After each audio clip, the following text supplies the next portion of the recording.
Hi everyone, it's Cameron Mock with Deed's Regional Analysis and Outreach Unit. Today we are giving an October update for Northwest Minnesota. Northwest Minnesota is a mostly rural 26-county region located in central and northwest areas of the state, bordering North Dakota and Canada. Covering 4 economic development regions and 2 workforce service areas, Northwest was the third largest of the 6 planning regions in the state, accounting for 10.1% of the state's total population. Moving into September, what is the unemployment rate in Northwest Minnesota? It was 4% in September, which is the second lowest among the 6 planning regions. That represents just over 12,000 unemployed workers. Was that higher or lower than it was prior to the pandemic? It is actually lower. It was 4.9% in March of 2020. However, some of that is due to seasonal economic impacts. To that end, the region's unemployment rate was 2.6% in September of 2019 and had seen historically low levels for the past 3 years. How many workers are still filing unemployment insurance in Northwest Minnesota? There were about 6,500 continued claims in the week ending October 10th. That was down from a peak of 33,700 claims in the middle of April. Finally, according to QCEW data, how many jobs were lost in Northwest during the second quarter of 2020? Employers in the region cut just over 13,800 jobs, a 6.4% decrease. That is less severe than the statewide decline, but is the lowest job count in the region going all the way back to 2000. It is also down nearly 25,700 jobs compared to the second quarter of 2019, showing the seasonal impacts as well. The regional unemployment rate dropped to 4% in September, down from 5.4% in August and a peak of 8.3% in April. Interestingly, the region is home to both the highest and lowest county rates in the state, with Mahnomen at 10.4%, which is at the top, though that is down from a peak of 18% in May, and Stevens County with the lowest rate at 2.3%. Following typical seasonal patterns, 23 of the 26 counties in the region have a lower rate now than they had in March, but 25 of 26 counties are above their unemployment rate in the same month last year. Mahnomen County's rate was more than triple what it was last year. So many people ask, how bad is it? Well, it really depends on who you're talking to. As we'll show, certain regions, counties, industries, and occupations were hit harder than others, but it all comes down to your own personal situation. Deed will play a critical role in revitalizing our economy. In order to help provide more real-time data, Deed updates information on unemployment insurance applications. Through October 19th, there have been over 995,000 applications statewide. Northwest has had 77,277 applications, meaning just over 1/4 of the labor force in the region has suffered some sort of economic disruption since March. The data provides demographic details including age, race, education, veteran status, and gender. Data for Northwest also shows that the occupations that have been most affected so far include construction workers, cooks and food prep workers, production occupations, retail trade workers, and healthcare support occupations. Since the peak in April and May, statewide there are still 267,308 continued claims in October. In Northwest, there were about 6,500 continued claims, which is down compared to pre-COVID levels, though mostly due to a decline in construction claims.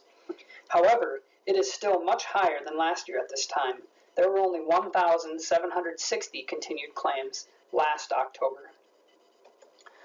Northwest saw a faster rise in claims, then also a faster recovery. However, it has been very different than past recessions. This one has hit females much harder than males. Females now account for 56% of continued claims, compared to about 17% pre-COVID. Younger workers have also been hit much harder. They tend to work in the industries and occupations that were most impacted. However, younger workers are more likely than the oldest workers to be back at work at this point. Likewise, workers with lower educational attainment have been more impacted. though there is some lingering claims activity for workers with advanced degrees. Economic disruptions have also hit workers of other races in disproportionate levels. Whites account for the vast majority of claims activity, with 81% of continued claims compared to 93% of the labor force. In contrast, American Indians accounted for 7.6% of claims in October, more than double their 3.1% share of the regional labor force. Claims activity is lingering for Indigenous workers and people of color, as described above, often due to the industries and occupations they work in.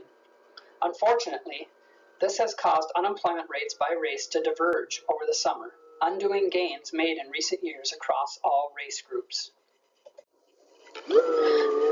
Different industries have been disrupted in different ways. Ironically, healthcare and social assistance has been hit hard during the pandemic and is seeing lingering activity despite demand. Leisure and hospitality has been most impacted overall, with an immediate spike in March and April and ongoing challenges through the summer with a significant decline in tourism-related activity. Manufacturing has seen several spikes in the region, with furlough activity ramping up and down throughout the summer. Retail trade was hit initially, but has mostly recovered and actually is up slightly compared to last year. Much of that is due to online shopping and changing consumer preferences. Like every other year, claims dropped in construction as the summer started, but there are uncertainties for next year. Arts, entertainment, and recreation spiked from April through June as many casinos closed and then reopened at different times. As major employers in the region, that led to high unemployment rates in the summer. Finally, other services was also directly impacted, but a high amount of employment in that industry is self-employed, including hair salons, barbershops, and more. As workers get back to work, every region is seeing declines in continued claims. Again, Northwest was impacted right away, but is now the furthest below pre-COVID levels of the 6 regions. Claims activity is lingering for the Twin Cities in southeast Minnesota. While things are better now than they were during the spring and summer, they are still well worse than last year at this time, and slightly worse even in comparison to the Great Recession.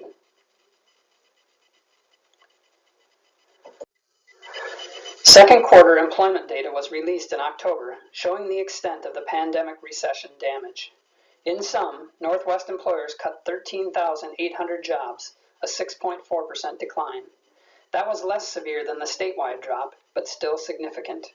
And Northwest has a very seasonal economy, where quarter 2 usually sees the biggest job gains. Over the past 10 years, Northwest averaged a gain of nearly 13,000 additional jobs from quarter 1 to quarter 2. Had the region grown as expected, that means the region is down nearly 27,000 jobs, an 11.7% decline. Minnesota saw a 10.3% decline from quarter 1 to quarter 2, with the most notable losses in leisure and hospitality, as well as healthcare, retail trade, other services, and educational services. Northwest saw similar but less severe declines in the same industries, with massive drops in leisure and hospitality, other services, manufacturing, healthcare, and an even bigger drop in educational services. However, the region also saw better results in construction and agriculture, and an encouraging recovery in administrative support and waste management services, which includes temporary staffing agencies.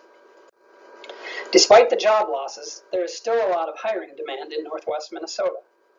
According to the second quarter 2020 job vacancy survey, there were 12,180 job postings in the region in the second quarter.